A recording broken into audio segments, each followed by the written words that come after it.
하나님의 말씀은 사도행전 7장 55절부터 60절까지의 말씀입니다.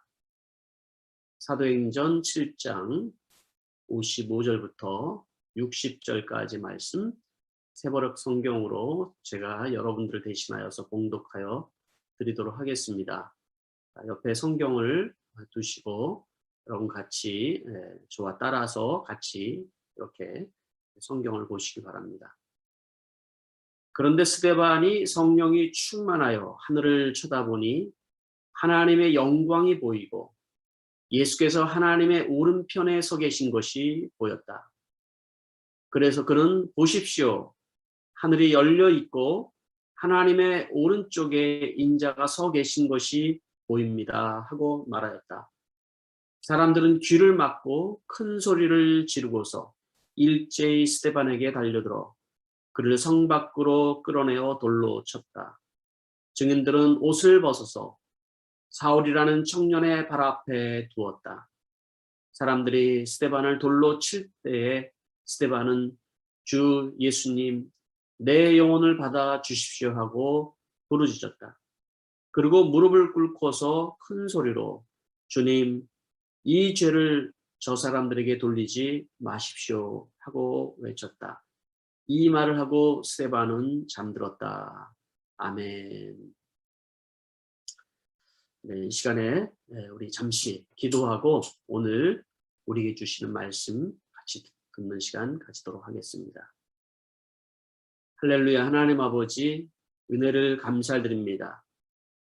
이 시간에 우리가 예배하는 이 한 시간, 주의 성령님께서 각 가정들마다, 각 심령들마다 찾아와 주시고 역사하여 주시옵소서. 하나님 아버지, 역사의 주관자시며 모든 것에 운행을 하시는 하나님께서 이 모든 순간 가운데서도 주의 복음이 땅끝까지 전하여지며 또 우리를 통하여서 일하시는 하나님을 찬양합니다. 특별히 하나님 아버지의 선교지에서 선교의 그 복음을 들고 끝까지 선교 사역을 잘 감당하고 계시는 우리 선교사님들, 또 하나님 여러 가지 상황으로 또 한국에 들어와 계시는 선교사님들, 주님께서 위로하여 주시고 주님 함께하여 주시기를 원하옵나이다. 이 시간도 우리가 하나님의 말씀을 들을 때 우리의 심령이 뜨거워지는 역사가 있게 해주시고 치유의 역사가 있게 하시고 회복의 역사가 있도록 축복하여 주시옵소서. 예수님의 이름으로 기도하옵나이다. 아멘. 할렐루야. 저는 오늘 여러분과 함께 순교자 스데반 집사라는 말씀을 가지고 여러분과 함께 은혜를 나누려고 합니다. 제가 계속해서 성령님에 대해서 같이 말씀을 나누면서 자연스럽게 성령님께서 역사하셨던 그 사도행전의 역사를 보게 되어졌습니다. 지난주에 이어서 오늘은 사도행전에서 아주 중요한 사건이 있는데 바로 스데반 집사님이 최초로 순교하는 이 사건입니다. 여러분, 이 상황에서 순교자 얘기하니까 참 부담스럽죠? 그렇죠? 네. 아마 우리 보러 지금 당장 순교하라고 그러면은 여기서 우리가 얼마나 순교할 수 있겠습니까? 사실은 누구나 자신이 없습니다. 왜냐하면 여러분, 우리 모두는 인간의 연약함을 가지고 두려움을 가지고 있습니다. 이 순교란 말은 증인이란 말과 동일한 말이거든요. 증인. 그가 끝까지 복음의 증인으로서 어떤 상황에 관계없이 복음을 끝까지 전한다. 그런 사람들이 순교자인 것입니다. 그러니까 이 시대에 저는 정말로 필요한 사람이 어떤 사람이냐면 끝까지 상황과 관계없이 복음을 놓지 않고 복음을 증거하는 그런 순교적인 삶을 살아가는 사람들이 이 시대에 필요하다는 생각을 해보게 됩니다. 오늘 말씀을 시작하면서 오순절에 성령의 역사가 일어났죠. 이 성령의 역사로 인하여서 엄청난 부흥의 역사가 계속해서 이어집니다. 지난주에도 우리가 말씀을 이제 안진뱅이가 일어난 기적 같은 역사가 있었죠. 어떻게 보면 안진뱅이와 같은 그 구약 교회가 이제는 종교를 맞이하고 신약교회 뛰고 그리고 찬양하고 예수 그리스도를 선포하는 그런 교회로서의 재탄생을 또 알리는 것이다. 여러분들에게 말씀을 드렸죠. 그것은 성도들에게도 마찬가지인 사건인 것이죠. 어둠 속에 있었던 성도들이 이제는 안진뱅이가 아닌 예수 그리스도의 권세를 가지고 성령의 능력으로 복음을 전하고 또 주의 사명을 감당하는 그런 시대가 도래했음을 우리에게 얘기해 준 것입니다. 성령의 역사로 인하여서 어떤 일이 일어났습니까? 기사와 표적이 일어나게 되고 복음이 확산되어져 하는 역사가 있었습니다. 당시 얼마나 많은 사람들이 예수를 믿었을까? 대략적으로 추산을 하는데 한 2만 명 정도가 예루살렘에서 예수님을 믿게 되었다라는 그런 예상을 하고 있습니다. 그때 당시에 그 예루살렘이라는 그 좁은 곳에서 2만 명이라는 숫자는 아마도 엄청난 숫자일 것입니다. 그 날마다 모이는 자들의 수가 더하였고 그 사람들은 그의 삶 자체도 완전히 바뀌어지는 역사가 일어나게 됩니다. 이제까지 살아왔던 그 기존의 삶의 방식들이 완전히 다 바뀌어지는 역사까지 있었던 것이죠. 세상을 의지하면서 어떻게 보면 살아갔던 그들이 예수님을 믿고 회개하고 성령을 받고 나니까 이제는 자기가 있는 어떤 사람들은 땅을 팔고 재산을 팔고 또 자기보다 어려운 사람들에게 자기의 소유를 나눠주면서 그렇게 서로 형제자매로서 한 가족이 되어서 신앙생활하는 그런 모습을 보여주고 있습니다. 그게 신약교회의 모습인 것이죠. 누가 시켜서 그렇게 한 것도 아닙니다. 성령께서 그들에게 역사를 하신 것이죠. 오늘 이제 여러분들에게 이제 소개해드릴 스테반 집사님은 바로 이때에 큰 핍박들이 이제 일어나기 시작합니다. 왜냐하면 예수의 복음이 증거되는 그 가운데서 또 반대로 역사하는 것이 있죠. 기존의 세력들, 종교 지도자들, 예수님을 죽였던 그 사람들은 마찬가지로 이것을 눈여겨보게 되는 것이죠.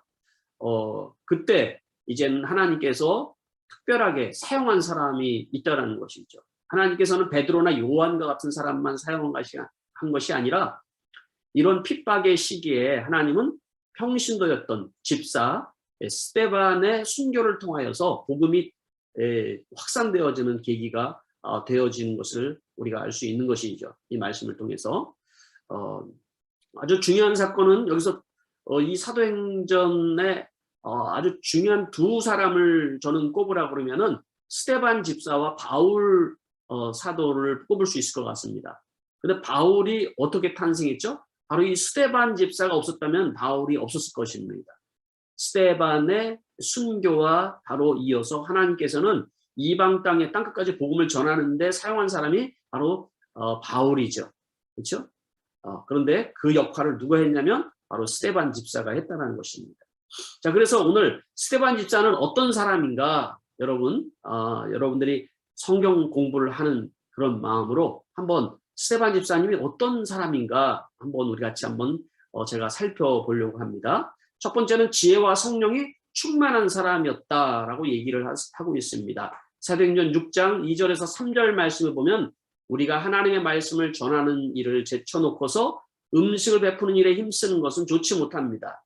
그러니 형제자매 여러분, 신망이 있고 성령과 지혜가 충만한 사람 7을 여러분 가운데 뽑으십시오. 그러면 그들에게 이 일을 맡기고 이렇게 나오고 있습니다.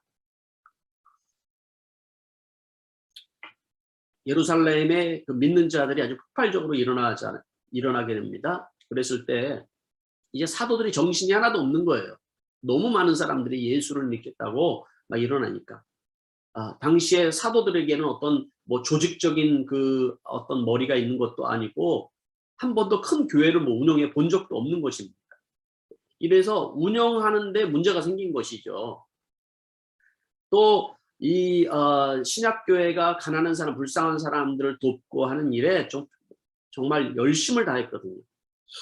그런데 어떤 일이 생기게 되냐면 이제 그 예수 믿는 사람들 가운데서는 그리스파, 이제 헬라파 유대인 그 유대인들이 있었고 히브리 말을 하는 히브리파 유대인들이 있었습니다. 그들 가운데 이제 자기네 쪽에 있는 그 과부들이 구제 대상에서 빠졌다라는 그런 이제 어려운 사건이 이제 생기게 되는 것이죠. 아무래도 주류를 이뤘던 것은 히브리파 사람들이었습니다. 그런데 헬라파 사람들이 비주류인 이 사람들 과부들이 음식을 나눠주는 데서 빠졌다는 얘기가 나온 거예요. 이것이 불평이 아주 사소한 일인데 여기서 불평이 생기게 되는 것이죠. 그랬을 때 사도들이 뭐라고 그랬냐면 우리가 하나님의 말씀을 제쳐놓고 이렇게 음식을 우리가 구제하는데 나눠주러 다니고 이렇게 하는 것이 옳지 않은 것 같다. 제자들을 다 모아놓고 이 얘기를 한 것이죠. 그때 어떤 결정을 내리냐면 그러면 우리가 집사들을 뽑아서 우리가 이 일을 할 수 있도록 하자 이런 얘기를 하는 것입니다. 이 말씀을 제가 묵상하면서 어떤 생각이 들었냐면은 여러분 우리가 주일을 하면서 부재 사역도 하고 또 찬양 사역도 하고 막 각종 봉사 사역 여러 사역을 하면서 말씀을 제쳐두고 이 일들을 할 수 있다라는 것입니다. 하나님의 말씀을 벗어나서 우리가 이 일들을 할 수 있다라는 것이죠.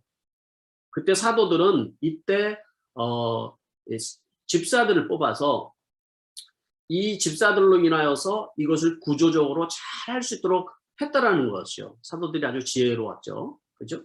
그래서 어떤 사람을 뽑습니까? 7사람의 집사들을 뽑는데 그 7사의 집사님들이 어떤 분은 신망이 있고 사람들에게 이제 인정을 이제 받고 성령과 지혜가 충만한 집사들을 뽑았다라고 얘기를 하죠. 그때 대표적인 사람이 바로 이 스데반 집사였다라는 것입니다. 참 이게 이 당시에 신약교회가 참 은혜로웠다라는 것 증거 중에 하나는요. 뽑힌 집사들이 다 히브리파 사람이 아니라는 거예요. 헬라파 사람이었다라는 거예요. 그 얘기는 지금 이 집사님들이 7명의 집사님이 다 헬라파 비주류 사람들이 다 뽑혔다라는 거예요. 이 교회가 얼마나 성숙한지를 보여주는 것이죠. 히브리파 사람들 가운데서도 얼마나 여러분 신망이 있고 성령과 지혜가 충만한 사람들이 많이 있었습니까? 그런데 불평이 어디서부터 나왔어요? 헬라파 사람들에게 흘러나온 거예요. 그런데 헬라파 사람들 집사들을 다 선출했다라는 거예요. 이게. 그래서 참 뽑혀진 사람이 바로 스데반 집사인데 저는 그런 생각을 해요. 스데반 집사님만 여기 훌륭한 것이 아니라 여기에는 히브리파 많은 성도들이 참 신실하고 지혜와 성령이 충만한 사람들이 참 많았구나 하는 생각을 해보게 되는 것이죠. 오늘 저는 이제 스데반 집사님만을 얘기하고 있지만은 바로 그런 바로 교회 공동체를 이루고 있었다라는 것. 두 번째는 스데반 집사가 어떤 사람이었냐면 이 복음을 굉장히 담대하게 전하는 사람이었다라는 것입니다. 이 복음을 전하는데 지혜와 성령이 충만하여서 스데반이 전하는 그 말과 그리고 그 복음을 당해낼 사람이 없었다라고 얘기를 하고 있거든요. 제가 아까 얘기를 했죠. 이 복음이 확산되면서 어떤 일이 일어나기 시작했다고요? 개종하지 않는 유대인들, 예수님을 죽여라고 했던 사람들이 반대편에서 또 일어나게 된 것이죠. 그때 계속해서 저들이 무엇을 하나 계속해서 주목하고 있던 사람이 집사님들이 생기고 그를 주목하게 되죠. 특별히 이 스데반이라는 사람이 굉장히 탁월하게 부상하기 시작을 한 거예요. 복음을 전하는데 굉장히 아주 열정을 가지고 열심을 가지고 하거든요. 그래서 이게 더 이상 바라볼 수가 없다 하고 저들이 이제 계략을 꾸미게 되는 것이죠. 저 스데반을 우리가 공회로 데려가서 우리가 재판에 넘기고 그리고 저를 죽이자. 마음속으로 이미 작정을 한 것이죠. 이미 그 전에 베드로가 복음을 전하자 베드로를 붙들어다 놓고 뭐라고 얘기했냐면 경고를 한번 한 적이 있습니다. 너희는 더 이상 예수의 이름으로 아무에게도 말하지 마라.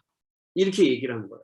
안진뱅이가 일어난 사건 이후에 더 이상 예수의 이름으로 아무에게도 말하지 마라. 그랬는데 이 스데반이라는 사람은 더 성령이 충만하여서 예수님이 부활하셨고 예수님께서 우리를 구원자이신 것을 선포하고 다녔다라는 것입니다. 그래서 결국은 스데반 집사는 이제 공회로 끌려가는 일이 생기게 되었습니다. 그리고 6장 13절에 보면은 이런 말씀이 있거든요. 공회에 끌려간 이 스데반 집사님을 향해서 그리고 그들이 어떻게 했냐면 거짓 증인들을 세워서 이렇게 말하게 하였다. 이 사람들은 쉴 새 없이 이 거룩한 곳과 율법을 거스러 말을 합니다. 이 사람이 나사는 예수가 이곳을 헐고 또 모세가 우리에게 전하여 준 규례를 뜯어 고칠 것이라고 말하는 것을 우리가 들었습니다. 뭐라고 얘기해요? 지금 거짓 증인을 세웠다고 그러잖아요. 거짓 증인을 세워서 그들로 인해서 거짓 증거를 하게 하는 거예요. 왜 그런 거예요? 지금 예수의 복음을 전하는, 예수님이 부활하셨다는 것을 정하는 이 스데반을 죽이기로 마음속에 작정을 하고 있었던 것이죠. 네, 거짓 증인을 세웠다. 여러분, 이 시대에도 그런 것 같습니다. 여러분, 이 시대에 문화나 모든 사상들이나 이런 것들이 진리를 거스려서 기독교를 공격하고 우리의 믿음을 공격하는 것을 봅니다. 거짓 찌라시들이라고 얘기하죠. 거짓 찌라시들이 정말로 난무하는 시대 속에 살고 있는 것입니다. 우리가 찌라시라는 말을 많이 이렇게 듣잖아요. 가짜 찌라시, 가짜 뉴스, 뭐 이런 얘기 많이 듣잖아요. 다 자기가 좋은 쪽으로 이렇게 해석을 하는 것이죠. 다 자기 좋은 쪽으로 해석을 해서 그래서 자기의 이익을 취하려고 하는 것. 바로 여기에 이 거짓 증인들을 세웠다라는 얘기는 스데반을 죽이기 위해서 자기 쪽으로 유리한 쪽으로 어떻게 했다는 거예요? 진리를 거슬러서. 분명히 이들도 하나님을 믿는다고 했던 사람들인데 진리를 거스려서 자기 이익을 추구하기 위해서 그렇게 했다는 거예요. 스데반은 그런데 이 가운데서 이 거짓에 흔들리지 않으려고 오직 진리만 말하였다는 거예요. 그럼 우리는 오직 진리와 복음만 말하면 돼요. 진리와 복음만. 우리 시대엔 정말 많은 정보들이 필요합니다. 그죠? 살아가기 위해서 많은 정보들이 필요하고 요긴한 정보들도 많이 있습니다. 그런데 여러분 그런 생각을 해요. 하루에도 수도 없이 많은 정보들이 카톡을 통해서 여러분 어떤 인터넷을 통해서 유튜브를 통해서 보내져 옵니다. 또 보게 되고 수없이 많은 정보들입니다. 정말. 그리고 이 일에도 목사님들도 또 그런 일들을 하시는 분들을 제가 많이 보게 됩니다. 여러분 우리 이 시대에 정말로 필요한 것은 그런 많은 요긴한 정보들보다도 어떻게 보면은 우리 그리스도인들은 무엇을 우리가 전하고 증언해야 되냐면 바로 복음과 진리인 것이죠. 복음과 진리. 거짓 이 찌라시가 난무하는 이 세상 속에서 여러분 정말 우리는 이 복음을 우리가 나누는 사람이 되어야 되는데 열심히 세상 정보를 나누는 사람들이 돼서는 절대로 안 된다는 것입니다. 우리는 복음을 유통하는 사람들이에요. 진리를 유통하는 사람들입니다. 여러분들의 삶도 여러분 하루 종일 여러분 우리가 영상 시대에 살고 있지 않습니까? 영상 시대에 살다 보니까 이렇게 예배도 영상으로 드리고 또 하루 종일 앉아서 여러분 TV를 틀어놓고 뉴스를 보고 드라마를 보고 영화를 보고 하루 종일 영상이 흘러가는 대로 여러분 우리의 영을 맡기고 우리의 마음을 맡기고 하루를 다 보낼 수도 있는 것입니다. 또 핸드폰을 바라보면서 수없이 많은 정보들을 우리가 바라보면서 세상의 거짓 찌라시들과 우리의 영을 죽이는 그런 거짓 찌라시와 같은 것들이 우리가 알지 못하는 사이에 우리의 영을 잠식하고 있다는 사실을 여러분 기억을 해야 된다는 것입니다. 바로 이 시대, 그런 시대에 우리가 살고 있다는 것이죠. 여러분 우리가 움직이지 못하고 정말로 집에서 할 일이 우리가 많지 않다 보니까는 더 영상에 매이는 시간을 우리가 보내고 있는데요. 우리 수정교회 성도님들에게 제가 부탁을 드리고 싶은 것은 너무 뉴스에 여러분 마음을 두지 마시기 바랍니다. 너무 영상에 하루 종일 바라보면서 여러분 시간을 우리가 허비해서는 절대로 안 된다는 것이죠. 도리어 이런 시간들 우리가 여러분 준비해야 되는 것이죠. 도리어. 무엇을 우리가 준비해야 될지 기도하고 말씀에 깨어서 여러분 있는 시간들이 되어야 되지 여러분 하루 종일 영상 앞에 있다 보면 여러분 우리는 정신도 띵해집니다. 여러분 아무리 은혜를 우리가 많이 받아도 그런 영적으로 여러분 혼미해지는 상황이 우리에게 생길 수 있다는 것입니다. 세 번째로 스데반은 어떤 사람이었냐면은 6장 15절 말씀 보니까 공회에 앉아있는 사람들이 모두 스데반을 주목하여 보니 그 얼굴이 천사의 얼굴과 같았다 그랬습니다. 바로 스데반은 얼굴이 천사처럼 빛이 났다라고 얘기하고 있죠.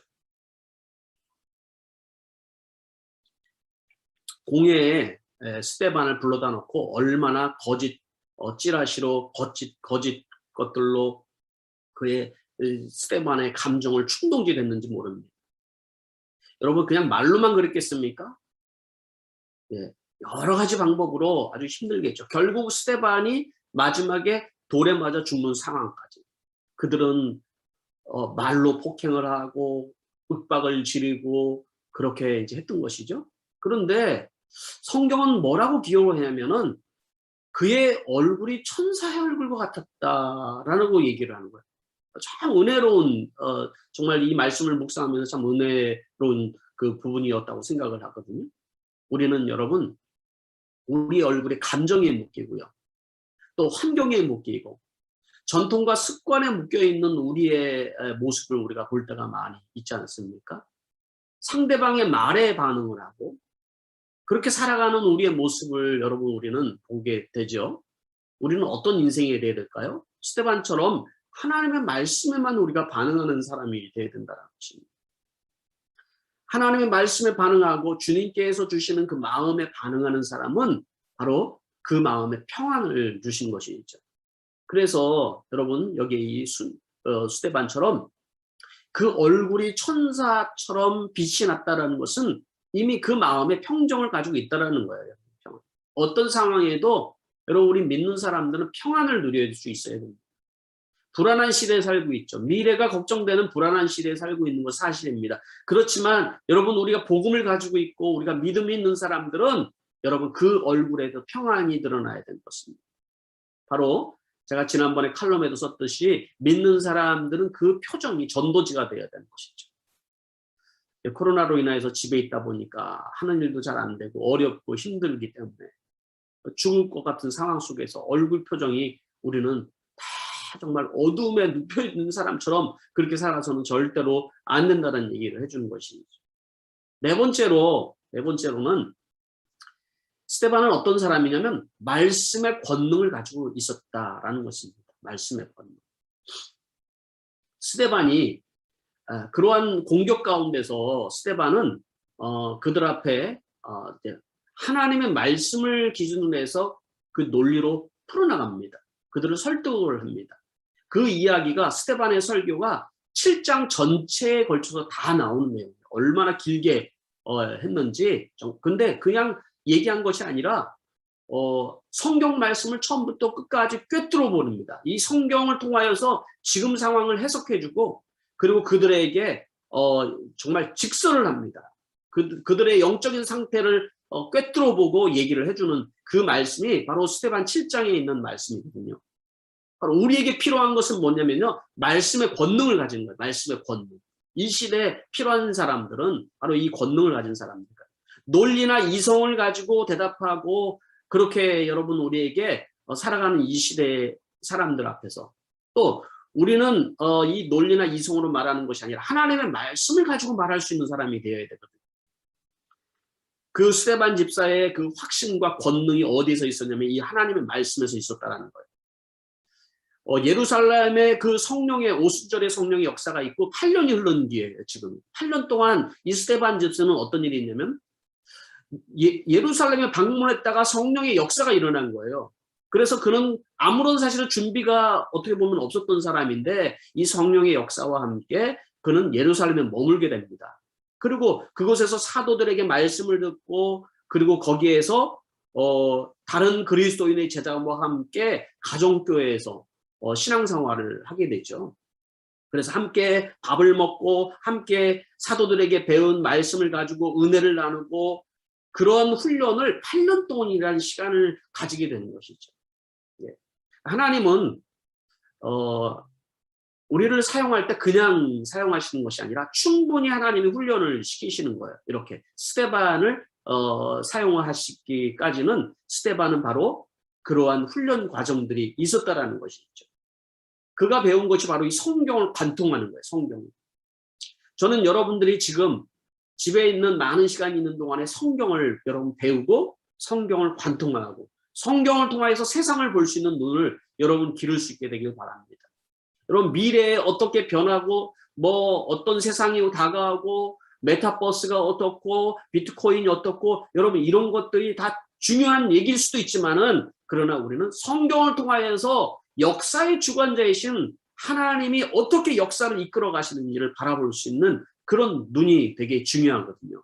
이렇게 성경을 관통해서 성경을 통해서 지금 그 공회에 있는 유대인들에게 종교 지도자들에게 뭐라고 얘기를 합니까? 51절부터 52절 오늘 여러분 본문에 읽은 바로 그 위에 나오는 말씀인데 제가 잠시 읽어드리도록 해볼게요.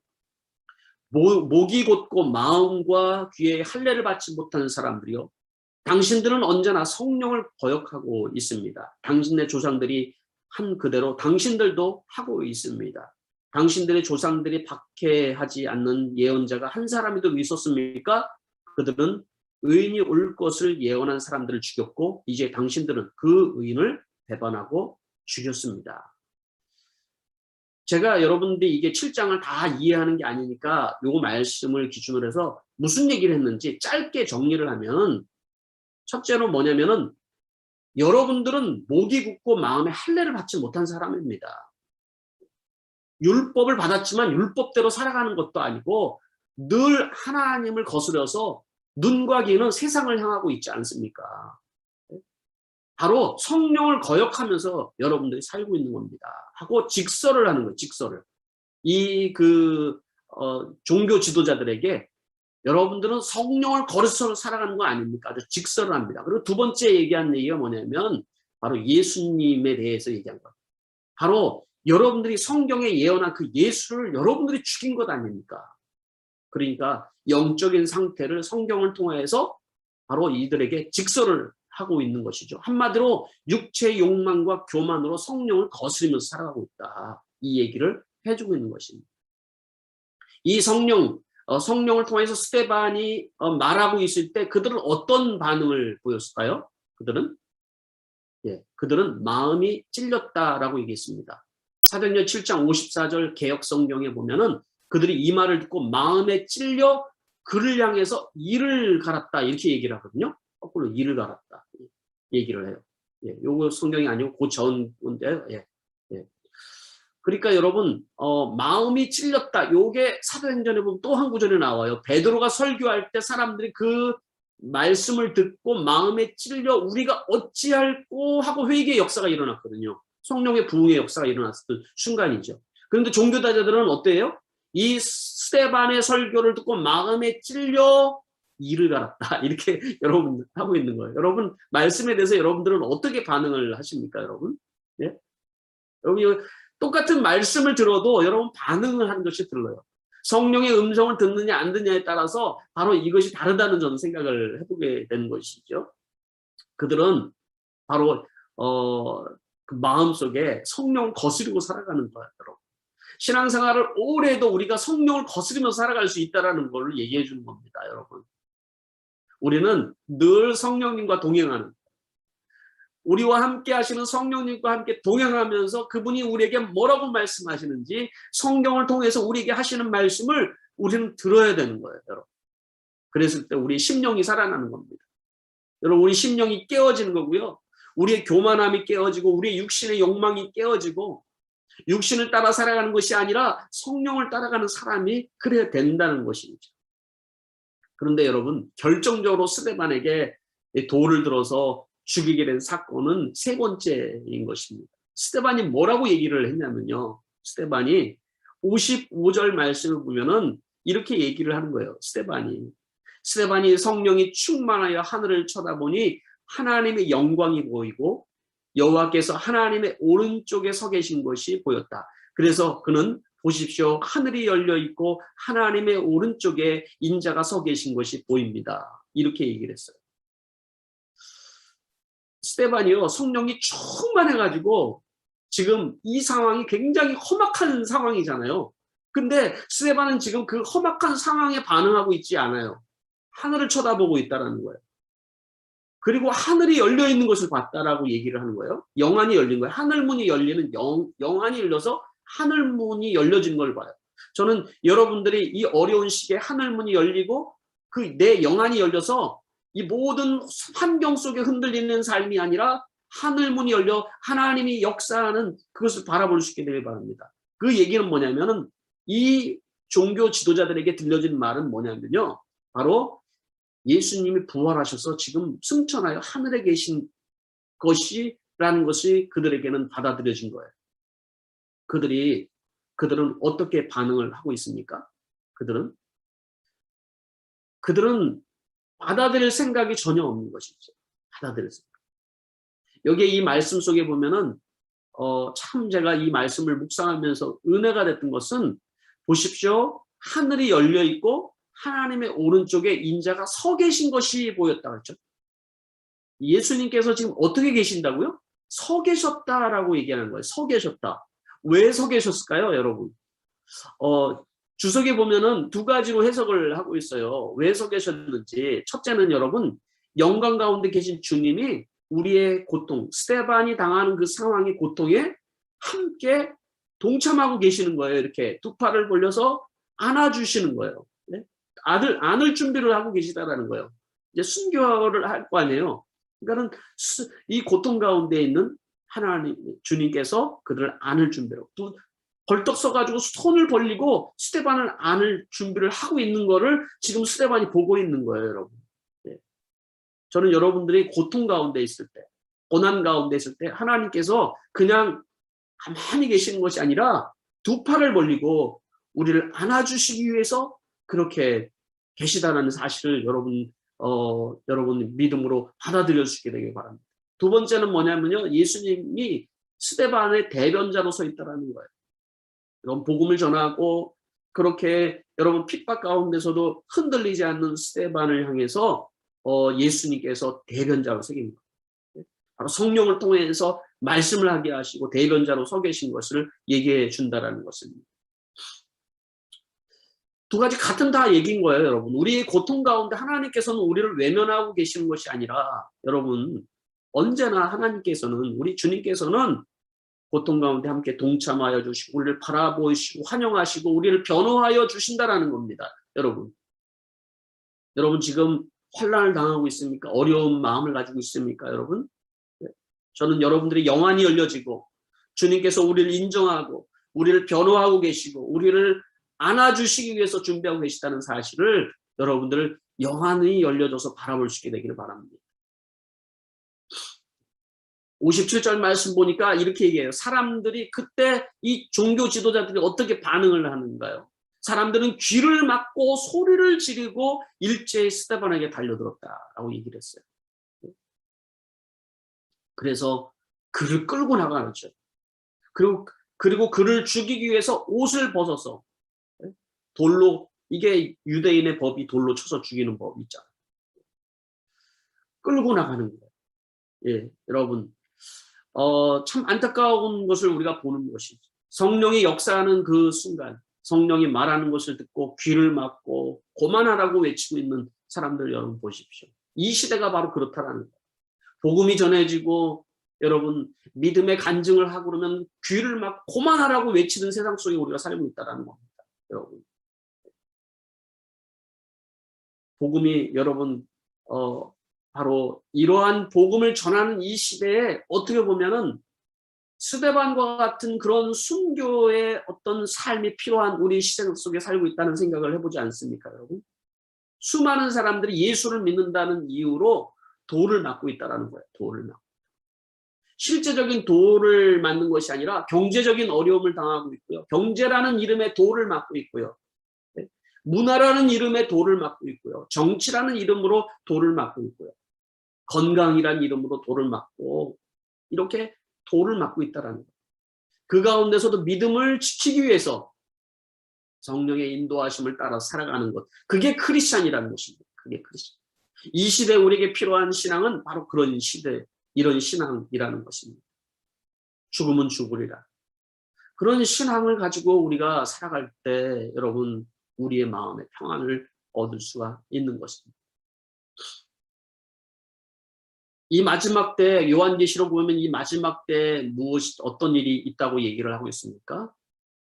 요한계시록 6장 10절에 보면은 제단 밑에서 순교한 사람들의 외침이 있죠. 언제까지입니까? 우리의 피해 원한을 풀어주소서. 아마 여기에 스데반 집사도 속해 있을 거예요.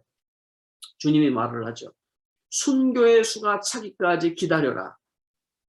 그런 얘기를 하죠. 순교의 수가 차기까지 기다리라. 왜 그렇습니까, 여러분? 왜 하나님께서 순교의 수가 차기까지 기다리라고 주님께서 말씀하신 것인가요? 기독교는 여러분 순교의 종교예요.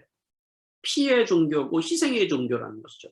예수님이 십자가의 죽으심으로 우리에게 구원이 왔듯이 스데반과 같은 사람들의 순교를 통하여서 복음이 우리에게 넘어온 거예요. 생각해 보십시오, 여러분. 이 말씀이 여러분들 부담스러운가요? 순교라는 말이 나오니까 여러분 굉장히 부담스럽죠. 저도 부담스럽습니다. 그러나 기독교는 바로 어떤 종교냐면 바로 누군가의 희생과 순교를 통해서 복음이 우리에게 전해져 왔다라는 겁니다, 여러분. 이게 복음이에요, 어떻게 보면. 이 말씀을 통해서 우리가 들어야 되는 것은 이 복음이라는 것이 그냥 나에게 온 것이 아니라 누군가의 죽음을 통하여서 누군가의 순교를 통하여서 희생을 통하여서 나에게 전해져 온 거구나. 이런 감동이 여러분들에게 사실은 있어야 되는 것입니다. 그러니까 여러분 지금 우리의 교회, 우리의 신앙, 우리의 믿음은 순교의 피가 흐르고 있다는 사실인 것이죠. 이 스데반의 순교 때문에 누가 변했습니까? 바로 사울이라는 한 사람이 변화가 나타납니다. 사울은 역사적인 사건이 되는 거죠. 이 사건이 누군가의 희생이 있었기 때문에 여러분들이 복음을 들었던 것이고요. 지금도 선교지에서 이 코로나의 상황 가운데서도 복음을 전하기 위해서 코로나에 걸린 상황 속에서도 선교지를 떠나지 못하고 또 한국에 가서도 그 선교지를 생각하면서 가슴을 치며 기도하는 사람들이 있다는 사실을 우리가 기억을 해야 한다는 것입니다. 여러분, 우리나라가 복음을 받게 된 것도 바로 선교사님들의 죽음과 순교가 있었기 때문이죠. 한국 조선의 최초의 선교사는 토마스 선교사였습니다. 토마스 선교사. 인류 바로 이 교회의 탄생과 최초의 순교자는 바로 스데반 집사였지만은 우리나라의 최초의 순교자는 토마스 선교사였어요. 젊은 나이에 토마스 선교사는 중국으로 선교를 떠납니다. 그때가 24살이었어요. 그런데 24살에 결혼을 하고 중국에 갔던 그는 풍토병으로 아내를 잃게 됩니다. 얼마나 낙심이 됐겠어요. 그래서 그는 선교사의 그런 직분도 내려놓고 절망과 정말 상처 속에서 깊고 신음하고 있었습니다. 그때 여러분 조선에서 온 어떤 사람을 만나게 되고 그 조선에서 온 사람을 보고 그 마음속에 저 조선 땅에 가서 내가 복음을 전해야겠다고 다시 열망이 일어나기 시작을 했어요. 그 상처와 그 절망의 고통을 딛고 그는 조선어를 공부하기 시작을 합니다. 그리고 선교부에서 받은 성경을 가지고 그는 조선을 가기로 결정을 합니다. 1866년 미국 상선 제너럴 셔먼호를 타고 조선의 통역관으로 바로 조선 땅을 밟게 되는 것이죠. 여러분 이게 생명의 삶 할 때 제가 말씀을 드리는 부분이기도 합니다. 그러나 그때 당시에는 어떤 일이 있었죠? 조선은 쇄국 전쟁을 하고 있었어요. 흥성대원군에 의해서 쇄국 전쟁을 하고 있을 때거든요. 그러니까 외국 산성이 오니까는 바로 불화를 쏴서 이 상선을 불태웁니다. 그래서 그 안에 있던 사람들이 나올 때 다 나오는 사람마다 다 그 칼로 목을 베서 다 죽이게 되는 일이 있었어요. 그런 역사적인 사실이 있었어요. 그때 바로 이 토마스 선교사가 자기가 가지고 있는 성경, 많은 성경을 가지고 내립니다. 배에서부터 성경을 그 귀한 성경을 가져왔는데 이것을 이 조선 땅에 전달해야 되는데 하고 이 성경을 던져줍니다. 그리고 내려와서도 성경을 여기저기 줍니다. 그러다가 박충권이라는 이 군졸에게 붙들려서 나오면서 그 무릎을 꿇립니다. 박충권에게 바로 토마스 선교사가 성경을 내밉니다. 그 순간이 어떤 순간이냐면 박충권이가 칼을 들어서 토마스 선교사의 목을 치려는 순간입니다. 성경책을 내밀거든요. 토마스 선교사는 거기서 순교를 했습니다. 정말 어떻게 보면은 의미 없는 죽은 것 같고 그냥 그 복음이 끝난 것 같고 아무 의미 없는 일을 한 것 같은 느낌이었지만은, 그러나 토마스가 전해주고 뿌려진 성경으로 인하여서, 어떻게 보면 조선 땅은요 선교사님이 먼저 들어갔다고 해도 성경책 자체로 복음이 전해진 나라인 거예요. 33년이 흐른 1899년 이미 조선 땅에 복음이 들어가고 성경이 읽혀지기 그 뒤에 33년 뒤에 박충권, 바로 토마스 선교사를 죽인 이 박충권은 당시에 마펫 선교사가 하는 집회 속에 뻘떡 일어나서 그가 간증을 합니다. 제가 바로 선교사 토마스 선교사를 죽인 장본인입니다. 저는 토마스 선교사가 준 이 성경책을 읽다가 가슴이 뜨거워서 내가 어찌할꼬 내가 감당을 못해서 내가 찾아왔습니다 하고 바로 그 앞에 고백을 합니다. 그가 바로 나중에 예수님을 영접을 하고, 그리고 평안 안주교의 장로가 된 첫 번째, 그래서 첫 번째 순교자인 바로 토마스 선교사를 증거한 장본인이 되었다는 거죠. 그도 전도자가 됐다는 거죠. 또 하나는 여러분, 이렇게 토마스가 던져준 이 성경책을 주워다 온 사람이 있습니다. 네, 그 사람이 박영식이라는 사람이에요. 박영식이라는 사람은 여러분 잘 알다시피 자기 집에다 이 성경책 가지고 다 도배한 사람입니다. 그 집은 여관으로도 쓰이던 집이었는데 바로 이 집에 성경책으로, 종이가 귀하다 보니까 이 성경책을 읽다가 여러분 예수 믿는 사람들이 많아요. 바로 이 박영식 자체도 그 성경을 읽다가 예수를 만나는 역사가 일어납니다. 그리고 바로 박영식의 집이 바로 평양대 부흥을 일으켰던 널다리 교회의 전신이 됩니다. 교회가 된 거죠, 교회. 이런 역사가 여러분 오늘 한국 교회 안에 있었습니다. 그 뒤에 1866년에 언더우드 선교사가 들어와서 많은 여러분 정말 믿는 자들에게 복음을 전하는 일도 있었어요. 그 뒤로 유관순이나 아니면 주기철 목사님이나 손양원 목사님이나 이런 분들이 일어나서 순교를 하죠. 그러니까 여러분 우리 그 한국 땅에 선교사님들뿐만 아니라 믿음의 선조들이 복음 때문에 여러분 순교당한 역사가 있다라는 겁니다. 여러분 이분들이 순교하고 죽어가면서 전해진 것이 복음이라는 거예요. 복음이. 그거를 우리가 받게 된 것이고 바로 지금 우리가 여러분 존재하는 이유인 것입니다. 마지막 다섯 번째로는 우리는 스데반이 하늘의 시선을 두고 반응했음을 우리가 알아야 된다는 것이죠. 돌에 맞을 때, 그들에게 끌려가서 돌에 맞을 때 그는 성령이 충만하여서 영안이 열렸다고 말씀드렸습니다. 하늘 보좌에 계신 주님을 바라봤다고 이야기를 했습니다.